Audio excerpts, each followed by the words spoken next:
కీలక పాత్ర పోషించిన ఇతర అధికారులపై వేటు పడినా మళ్లీ కీలక స్థానాల్లో నిధులు నిర్వహిస్తున్నారు. తప్పు మీదంటే మీది అంటూ అధికారులు పాలకవర్గం బాదులాడుకుంటున్నాయి. ఇదిలా ఉండగా విజిలెన్స్ విచారణ బుట్ట దాఖలైంది. అక్రమాలపై జోక్యం చేసుకుని ఇక్కడున్న పేదలకు ఎవరు న్యాయం చేస్తారా అని ఎదురు చూస్తున్నారు. దీనిపై 99 టీవీ స్పెషల్ స్టోరీ.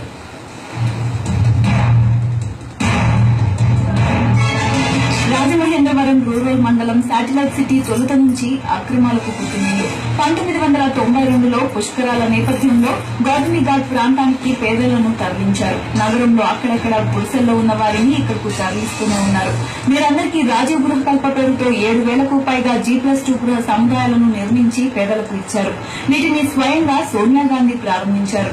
అయితే వీటి కేటాయింపుల్లో అనేక అవకతవకలు జరిగినట్లు ఆరోపణలు ఉన్నాయి. ఇందిరమ్మ గృహాలు లబ్దిదారుల మాట అటుంచితే ఈ పట్టాలు అనేక చేతులు మారాయి. ఇళ్ల పట్టాల కోసం దరఖాస్తులు వెలువెత్తడంతో 2,452 ఇందిరమ్మ ఇళ్లను అప్పట్లో మంజూరు చేశారు. దీనిలో పంచాయతీ పాలకవర్గం ఇష్టారాజ్యంగా అక్రమాలకు పాల్పడినట్లు ఆరోపణలు ఉన్నాయి. దీంతో విజిలెన్స్ విచారణ జరిగింది. విచారణ అనంతరం రూరల్ తహసీల్దార్ సురేష్ బాబు, ఆర్ఐ క్రాంతి ప్రసాద్ లను సస్పెండ్ చేశారు. అనతి కాలంలో వీరికి వేరొక చోటికి పోస్టింగ్ ఇచ్చారు. అసలు ఇందిరమ్మ ఇల్లు ఎవరికి కేటాయించారు, ఎంతమందికి కేటాయించారు అనే విషయాలను ఇంతవరకు కంప్యూటరీకరణ చేయలేదు. దీనికి సంబంధించిన వివరాలు అగ్ని ప్రమాదంలో దగ్ధమైనట్లు చెబుతున్నారు.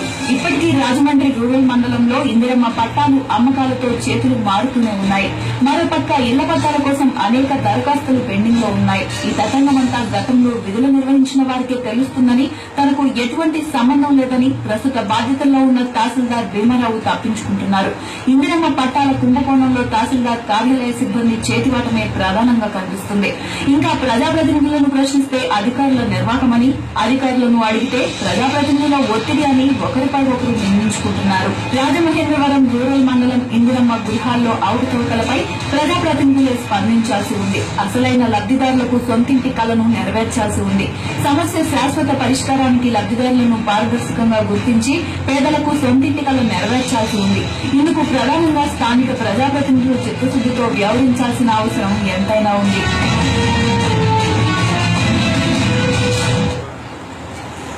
ఎర్రచందనం